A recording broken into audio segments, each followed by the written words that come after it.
Et on se retrouve aujourd'hui sur le BTC face au dollar et comme vous le voyez, la figure en flat running s'est effectuée à la perfection. Pour le montrer encore et toujours, on fait une petite rétrospective. On repart le 5 janvier d'année 2020. On agrandit l'écran ici. À ce moment des prix, on était aux alentours des 31 415 dollars. On avait ouvert un trade, ou en tout cas, on l'avait exprimé, mis tous les take profits partiels ensemble et également, du coup, placé la baie aux alentours, c'est-à-dire dans cette zone des 123-127% de Fibonacci. On est exactement dans cette zone-ci. Le rebond a été parfait. Et c'est-à-dire que maintenant, je vais montrer durant cette vidéo pour ceux qui ont ouvert le trade précédemment, comment continuer à le tenir. Parce qu'on ne s'arrête pas, bien entendu, à tenir son trade en long, c'est-à-dire un pari haussier, bien entendu, même si on est arrivé à la zone parfaite théorique trouvée. Et donc, c'est-à-dire qu'on avait déjà posé à l'avance. Donc, on va regarder comment tout tenir, bien entendu, comment illustrer tout cela. Et bien entendu, surtout, en fait, ça va être un travail maintenant de stop loss et qui n'est d'ailleurs maintenant plus un stop loss, mais qui va devenir, vous l'aurez compris, un stop profit. Tout va être expliqué durant la vidéo. Vous allez voir également la prochaine zone d'achat pour le retrait qu'il va y avoir sur le BTC. Et bref, tout va être vu, mais vous le savez comme toujours, après la petite intro. Et on se retrouve enfin sur ce fameux BTC face au dollar après ce magnifique trade. Malgré tout, on va tout simplement, comme toujours, avant de commencer l'analyse en elle-même, remercier les personnes qui font des donations à la chaîne. Je rappelle tout de même pourquoi ces personnes font des donations à la chaîne, parce que faire ces vidéos de manière quotidienne, c'est extrêmement chronophage. Vous le savez probablement, parce qu'il y a le montage vidéo, le fait de parler devant le micro, création de miniatures en amont, il y a le travail également analytique, ou sinon j'aurais rien à vous proposer à l'écran. Bref, pas mal de choses, et également la pédagogie, tous les trades proposés, bref, tout ça, vous le savez. Et ceux qui veulent du coup un peu récompenser la chaîne, vous pouvez le faire. Ça fonctionne par donation comme expliqué et par palier de donation. C'est-à-dire que vers les premiers paliers de donation, je vous envoie en contrepartie pour vous remercier du coup à mon tour toutes les règles d'Elliott en français. Je reprécise également, j'ai écrit ce PDF de manière concise en une trentaine de pages pour vraiment aller à l'essentiel, que vous appreniez tout, que vous puissiez tout lire. Je n'ai pas fait semblant pour faire joli et surtout impressionner. Un PDF en 400, 500, 600 pages pour finalement je ne sais pas, impressionné comme dit, mais surtout que vous vous retrouviez perdu dans 500 pages avec beaucoup de chapitres qui veulent sûrement rien dire, beaucoup de phrases qui ne vont pas à l'essentiel, au contraire de ce que j'ai fait, vous le savez très bien, dans ce PDF, synthétique à mort, mais chaque phrase veut dire quelque chose. Il n'y a pas une phrase qui ne sert à rien là-dedans. Donc maintenant, on part là-dessus, c'est-à-dire que voilà, c'est fini, on part enfin dans l'analyse vue ici à l'écran. Ceci, c'est la fameuse flat en running que je vous expliquais. Premièrement, le trade est parfait, d'accord? J'ai retiré les TP, ça sert à rien d'en parler, ils ont tous été pris. Nickel les gars, bravo, félicitations à vous. Si vous avez tenu ce trade là, il n'y a rien à dire, propre. Mais non n'empêche, votre stop loss, de base, on le sait, quand on fait une ouverture de trade, à la base, au tout début, il est sous son point d'entrée. D'accord? Point d'entrée, je ne sais plus, dans les 31 000 et quelques. Ensuite, quand le cours monte et se confirme, on monte bien entendu son stop loss à son point d'entrée. D'accord? Malgré tout, maintenant où on a pris tous les TP. Je remontre tous les TP qui ont été installés ici. Donc le TP de sécu a été pris, le TP1 a été pris, le TP2 a été pris, le TP3 a été pris et on est là, d'accord? D'ailleurs, maintenant, il y a déjà une petite correction vers le bas. Mais on est là, d'accord? On a avec ce sommet de B dans les 123, 127. Donc ici, clairement, on est clairement là. On le voit ici, 123, 127, on est dedans. C'est-à-dire que vous avez pris tous vos TP, mais maintenant, où est-ce qu'on va placer son stop loss? Je rappelle, même si on a pris tous les TP, on ne clôture jamais un trade qui est gagnant. Si le BTC s'en fout de la flat en running qu'on a installée et qu'en fait maintenant il dit je m'en fous en fait que tu vois peut-être un retracement mais que je vais pumper directement à 40 000, pourquoi est-ce qu'on cracherait sur les bénéfices potentiels? On crache sur les pertes, d'accord? C'est-à-dire qu'on clôture rapidement une perte avec une exposition petite, pour donner un exemple 3, 4, 5%, bien entendu avec son stop loss. Mais quand on monte, on ne trade surtout pas finalement, quelque chose pour le clôturer rapidement, étant donné qu'il nous donne des bénéfices. Donc non, d'accord, on ne clôture pas son trade directement, on va juste attendre pour sortir de son trade, le fait qu'il y ait un retracement baissier, d'accord, donc une correction du cours, et c'est-à-dire qu'on va le placer sous un niveau de support important. Visuellement, je vais retirer le Fibo, on a vu, B, 123, nickel, parfait, il n'y a pas plus propre que ça. Vraiment, il n'y a pas plus propre que ça pour une flat en running. C'est-à-dire qu'ici, ouais, et ça se voit visuellement, vous-même vous vous dites, il est là, c'est facile, CMA, il est là, d'accord? Où est le niveau de support qui est important ici? Il est là, d'accord? Il est ici, c'est pas compliqué. On prend bien entendu ici, qu'est-ce qui se passe? Notre stop loss ici, qu'on déplace et qui du coup est un stop profit, étant donné que vous êtes au-dessus de votre point d'entrée, et on va le passer sur ce niveau de support là, d'accord? Pas trop, les amis, si vous voulez faire par exemple une chasse au stop et qu'en fait le cours il continue à monter, à ce moment-là, dommage, d'accord? Donc ne mettez pas votre stop là, d'accord? C'est-à-dire à par exemple 35 400, non, mettez-le juste en dessous du support, vraiment à ce niveau-ci, aux alentours des 33 964 dollars. Vous allez me dire, mais du coup, c'est mince, si en fait le cours il fait bel et bien ça, bam, bam, bam, bam, et qui va chercher la prochaine zone d'achat, on va en parler après, d'accord. Je serais sorti du trade, alors que si j'avais mis mon stop plus haut, comme dit, en fait, du coup, je serais sorti du trade, mais avec un gain, du coup, beaucoup plus intéressant. C'est vrai, mais c'est beaucoup plus agressif. Vous allez vous faire sortir peut-être du trade, d'accord, qui est haussier. Donc vraiment, je vous conseille juste de le mettre vraiment beaucoup plus bas, c'est-à-dire à ce niveau-là de support réel, et c'est pas grave. Si vous faites sortir de nouveau ce prix des 33 977 $, ça fera un prix lissé le plus proche du top, en ayant connu réellement le top, et donc c'est pas grave. Il faut jamais oublier que impossible de savoir où sera réellement le top. Même si je montre ici une flat running super propre, etc., et que c'est nickel, et qu'on a fait un trade, comme j'ai dit, qui s'est passé voilà, à la perfection, même dans ces cas-là, on ne prend pas le melon et on ne dit pas, on sait ce qui va se passer. Cette affaire-là va peut-être encore pumper, d'accord. Et peut-être que demain, on est à 38 000, 39 000, 40 000 $. Et à ce moment-là, vous allez dire, ah ben merci, effectivement, on ne clôture jamais un trade qui est gagnant et on a continué à monter avec notre stop profit à ce moment-ci, et bien sur les différents niveaux de support qui vont être indiqués. Malgré tout, voilà, ça c'est comment pour le moment il faut placer le stop loss. Maintenant n'empêche, ceux qui veulent re-rentrer dans un trade à venir, là-dessus rien de compliqué. J'ai déjà expliqué, on attend cette running en flat qui s'exprime, pardon. Si elle ne s'exprime pas, tant pis, hein, d'accord. Je précise, hein, si le cours continue à pumper, tant pis, on n'aura pas. C'est pas comme mon casino. On ne veut pas faire ding ding ding à chaque moment, d'accord. C'est pas émotionnel. Ce qu'on fait ici, c'est vraiment du trading. C'est-à-dire que soit le plan de trade qu'on a indiqué, s'effectue et on rentre en trade, soit le plan de trade qu'on a indiqué ne s'effectue pas et on ne rentre pas en trade. C'est-à-dire que clairement, vous n'allez pas, parce que ça va pumper, d'un coup acheter émotionnellement. Soit vous avez un plan de trade qui vous dit ça, il faut l'acheter, soit vous avez un plan de trade du coup qui ne se valide pas et donc vous ne l'achetez pas. Nous ici, notre plan de trade, c'est quoi? En tout cas, le mien, d'accord? Vous avez peut-être un autre plan de trade. Vous, c'est peut-être un autre décompte que vous avez et du coup, autre chose, je ne sais pas. Je ne peux pas regarder sur les écrans de tout le monde. Mais c'est-à-dire que moi, dans mon contexte ici, s'il y a une bel et bien maintenant correction en rouge, c'est-à-dire que le cours descend, ma zone d'achat, je le rappelle, ça sera ce rectangle rouge. Vert, hein, je ne suis pas daltonien tout de même. C'est-à-dire qu'ici, on va chercher les 61,8% de Fibonacci. D'accord. Donc, je le place ainsi. Maintenant, je le place par rapport au réel sommet de bougie. D'accord. Si ça pump encore légèrement, ce n'est pas grave.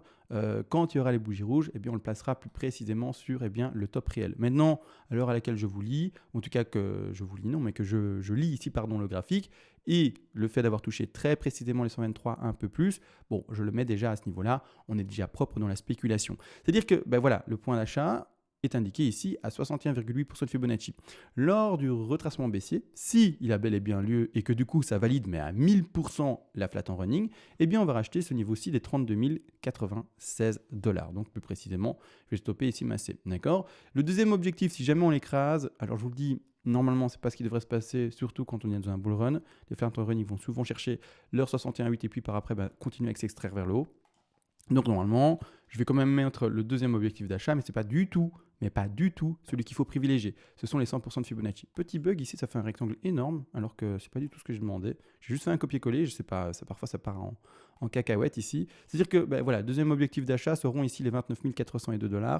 Ce n'est pas non plus celui qu'on privilégie, d'accord. Maintenant, bon trade à tous, bien entendu. On continue à le tenir, etc. C'est juste magnifique.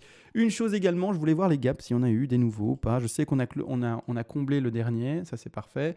Il y a d'autres gaps qui pour le moment ne sont toujours pas comblés. Je précise, si dans l'historique, maintenant on ne peut pas leur donner une nomination, c'est-à-dire on ne peut pas les nommer. Maintenant, c'est peut-être un gap de rupture, un gap de retournement, un gap de commun, peu importe, un gap de continuité, on ne sait pas, d'accord.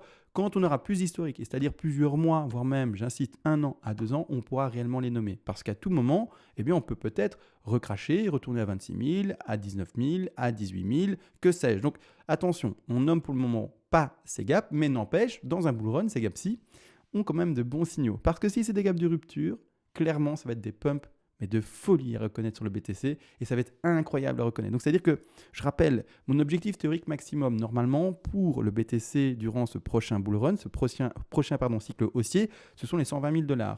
On est déjà, et je le rappelle, en train de faire des extensions partout. En tout cas, des extensions assez fortes. C'est-à-dire que clairement, on peut sans hésiter se dire qu'on va péter les 120 000. Tout ça, ça va être de toute façon un travail qui va être tenu pendant l'année à venir, peut-être les 2 ans à venir. On verra combien de temps ce prochain cycle haussier prend pour se développer. Mais c'est-à-dire que clairement, ça va être impressionnant. Je suis super heureux d'être là avec vous. Clairement, ça fait maintenant 3 ans et on approche finalement bientôt la 4e année ensemble. Donc ça va tellement vite le temps. Donc c'est incroyable. Donc voilà, moi je suis très impatient de lire tout ça. Le plan ici, pour le moment, reste valide. Je ne vais pas faire une vidéo beaucoup plus longue parce que tout se passe super. Oui, petite précision. D'accord. Vous voyez ici ma A pour les nouveaux sur la chaîne. Vous voyez ici ma ABC qui est indiquée. Donc ici, clairement, normalement, si la figure devait se traduire à 100%, il devrait y avoir à un moment des bougies rouges. D'accord, des bougies rouges assez importantes pour retrouver les niveaux d'achat qui ont été donnés. Donc je retire même celui-ci qui n'est pas privilégié. D'accord, c'est-à-dire que ne shortez pas le marché. Je le rappelle, on ouvre des longs, nous. Tout ce qu'il y a finalement comme marché qui descend, donc ceci par exemple on l'a acheté, je rappelle on a acheté ici, en tout cas j'ai mis en avant le plan d'achat à 28 000 et quelques dollars, on a acheté la mèche, d'accord, également on a acheté ce petit micro crash si on l'appelle, et il est exprimé ici, d'accord, il est exprimé ici, boum, et là on passe à l'achat, boum, on monte. Donc je vous le dis, non, d'accord, soit vous êtes dans le trade en long vis-à-vis d'autres opportunités qui ont été montrées, soit maintenant ne faites pas de short. En fait, je rappelle, le short, c'est la meilleure manière en fait de ne plus avoir dedans. Et c'est la meilleure manière d'avoir le plus rapidement possible un dentier. D'accord ? Malheureusement, même si vous n'arrêtez pas de shorter, vous n'aurez peut-être pas les moyens de vous payer un dentier tellement vous aurez finalement fracassé vos petites épargnes. Donc, s'il vous plaît, faites attention à ça. S'il vous plaît, le short, non. Surtout pas dans un marché bull. Clairement, voyez plutôt des longs, c'est-à-dire des ouvertures de trade à la hausse. Je ne vais pas le cacher et vous-même, vous le savez, mais je le remonte pour vraiment choquer les gens.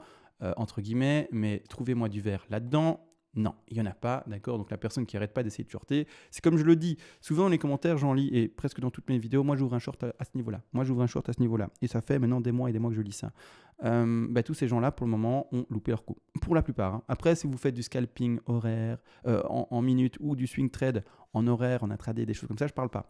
Mais ceux qui veulent vraiment essayer de tenir un long trade, pour le moment, tous, vous n'avez plus dedans. Donc voilà, je le dis, ne faites pas de short dans ce marché, d'accord? Sauf si vous êtes un trader avancé et que vous faites un trading plutôt court terme. Si vous faites du trade qui s'étale sur plusieurs jours, ne faites pas, s'il vous plaît, de short, d'accord? Vous n'êtes pas vraiment, vous n'êtes pas un requin à Wall Street, c'est pas le cas, hein, c'est pas vous. Je suis désolé, hein, ça c'est vraiment très franc, mais c'est pas vous qui allez, tout simplement trouver le top. D'accord, c'est bête, hein, c'est vraiment méchant ce que je dis, j'ai l'impression, mais c'est vrai en fait. Et c'est pas moi non plus qui vais trouver le top. Je précise, d'accord, c'est super rare, c'est un peu comme gagner au loto. C'est super rare et super difficile de trouver un top. Et c'est même pas difficile, c'est-à-dire que c'est juste même presque de la chance de trouver un top. Et je plaisante pas avec ça, hein. Toutes les analyses que vous puissiez faire, etc., pour moi, clairement, trouver un top parfait pour ouvrir un short dans un niveau pareil, c'est compliqué, de chez compliqué. Donc on attend juste les bougies rouges qui s'expriment et on rachète le bas de ces bougies rouges. C'est le plus simple, c'est le meilleur des conseils que je peux donner. Maintenant, ceux qui ne sont pas d'accord, de toute façon, je vous laisse vous faire votre expérience. Et quand vous aurez fait votre expérience à force de matraquage, entre guillemets, à la batte de baseball, vous allez comprendre qu'en fait, non, d'accord, ok, je prends des longs et j'arrête de shorter comme un fou. Finalement, et bien simplement ce marché qui est extrêmement bull. Donc voilà, on laisse monter le cours, on ne va pas à contre-tendance, surtout quand c'est ça, hein, on ne va pas à contre-tendance. Également une petite chose, j'en avais déjà parlé, je pensais que j'allais clôturer la vidéo, mais finalement non. En fait, super important par rapport en fait au RSI. Alors le RSI, on en parle beaucoup, et c'est-à-dire que souvent, donc ici, j'ai mis un historique devant vous depuis 2010, d'accord? 2010, ça c'est tout le BTC depuis 2010. Souvent, on me dit, mais CMA, mettons en weekly. Et je l'ai déjà fait, hein, je vais le remontrer, mais c'est pour que tout le monde l'ait vu cette fois-ci. Et regarde où est-ce qu'on en est. D'accord? On est à quel niveau? Effectivement, on est à quel niveau? On est à 93,65. Et on me dit, mais CMA, on est en surachat. Clairement, il va y avoir une correction. On est d'accord, non? Ça va chuter cette affaire-là, hein. Il faut arrêter d'ouvrir des longs maintenant. Ça va chuter, on va le shorter ce marché-là. Non, toujours pas. Je vais vous montrer où est-ce qu'on a été chercher presque les 100. D'accord? C'est-à-dire précédemment ici, qu'est-ce qui s'est passé à ce niveau-là? Vous allez voir, c'est hallucinant en fait. C'est hallucinant, c'est fou, c'est dingue, c'est juste incroyable. On se retrouve ici, d'accord, ou plus précisément sur ce top en weekly sur le BTC à 98 points, non même 98,97, d'accord? Donc on est presque à 100. Il reste 1 point et quelques, donc 1,03. C'est vraiment très peu. Donc on est vraiment tout proche des 100. Vous allez me dire, oui, mais du coup, il y a le crash, non? Bon, on va regarder ça. Non, on va regarder ça. Vous allez voir, vous allez être impressionné. Enfin, impressionné, choqué à mon avis. Vous allez vous dire, mais c'est pas vrai. Où est-ce qu'on en est maintenant? Je reprends tout de même vous allez voir, comprendre. Hein. Où est-ce qu'on en est maintenant? J'avais dit quel prix? Je vais mettre une ligne blanche pour le montrer en fait, ça va être plus simple. On est là, d'accord, au 93,55, d'accord, je vais le mettre. Hop, un repère blanc, d'accord, j'ai mis un repère blanc. On le dépasse ici, d'accord, donc je zoome là-dessus. Donc nous, on est à quel niveau? On est là, d'accord. Je vais l'entourer en jaune pour montrer. Notre repère, c'est ça. On est là pour le moment. On est ici, comme expliqué, au 93 et quelques. Vous allez me dire, mais du coup, CMA, comme souvent, maintenant c'est l'occasion d'ouvrir un short parce que en fait ça va arrêter de pumper, on est déjà trop haut, on est en surachat de fou. Mais qu'est-ce qui s'est passé récemment, ou pas récemment, mais c'est-à-dire plus précisément en 2013, à ce niveau de prix, quand on était tout simplement à 93. On était ici, d'accord. Je remonte ici la souris, rien de compliqué, j'essaie d'être plus ou moins proche, boum, on était là, d'accord. Du coup, j'entoure également avec un repère jaune pour montrer où est-ce qu'on en était. D'accord, on était sur cette bougie-là, à 93. Le BTC, il a fait quoi? Il a continué à monter jusqu'à presque 100, d'accord. Mais surtout, en termes de prix, c'est là où ça va choquer. On était où sur cette bougie-là? Je zoome un peu, hein, d'accord, je zoome un peu. Sur cette bougie-ci, on était aux alentours des prix, eh bien, entre les 27 et les 35 dollars. Le top, indiqué presque sur les 100, a été cherché combien, vous pensez? On retient entre les 27 et les 35 dollars. Le top a été cherché, plus précisément, les 269 dollars. On a fait un x10 malgré le fait qu'en weekly, on soit à 93. D'accord? Donc, si vous voulez louper quelque chose d'incroyable, vendez le marché. C'est pas mon problème. Mais moi, je vous conseille de ne pas le vendre. Parce qu'on va peut-être faire un x10 et que vous n'êtes pas au courant. D'accord? Donc, arrêtez de juste vous appuyer sur le récit en vous disant c'est en surachat. On est en bull run, les amis. On va être souvent en surachat. D'accord? Et très souvent en surachat. Et vous allez voir que pas mal de monde achète encore le surachat et que le cours va continuer à monter. On est en bull run. Stop! On arrête avec le weekly 93 et de me dire mais CMA, c'est plus possible. Je vous montre ici avec un exemple concret, réel, qui s'est passé. À 93, on a continué à pumper, on a fait un x10. D'accord? Donc voilà. Maintenant, petite explication simple à la fin, mais c'était très important de le montrer parce que je le lis trop souvent et du coup, je ne comprends pas pourquoi les gens veulent shorter le marché. Pas compris. Mais voilà, en tout cas, maintenant, j'espère que tout le monde comprend que du coup, il ne faut pas le shorter. Hein, regardez ça. Regardez comment c'est impressionnant. Qui veut shorter ça réellement? Et la bougie du week-end ici, enfin du weekly, pardon, elle est incroyable. Une mèche qui n'en finit pas. Regardez cette mèche. Le rejet de malade. Qui veut shorter ça? Pas moi. Maintenant, n'empêche, c'est fini. À la fin, c'était vraiment... J'ai essayé d'être le plus choquant en fait pour que vous reteniez la chose, d'accord? C'est vraiment important. Mon rôle sur YouTube, c'est également parfois de prendre les gens à revers et vraiment d'essayer de frapper les esprits. Je dois parfois être pas lisse, je dois parfois être un peu agressif pour que les gens comprennent les choses et se disent « Ah ouais, d'accord, en effet, d'accord ?» Sinon, si je suis trop lisse, trop poli, etc., bah, parfois ça ne passe pas et ça percute pas en fait. Et c'est ça la chose. Il faut que je percute parfois pour que les gens comprennent, d'accord? Donc maintenant, clairement, on ne vend pas ce marché, on continue à monter avec le BTC, d'accord? Et let's go les 100 000, let's go peut-être les 200 000, let's go peut-être les 300 000, et que sais-je. Peu importe, sur ce, on va enfin se laisser, on va regarder comment ça va évoluer, etc., selon le trade, selon cette fameuse rolling flat, et let's go, bien entendu. Sur ce, je vous souhaite à tous une bonne soirée, et on se voit à demain. Ciao.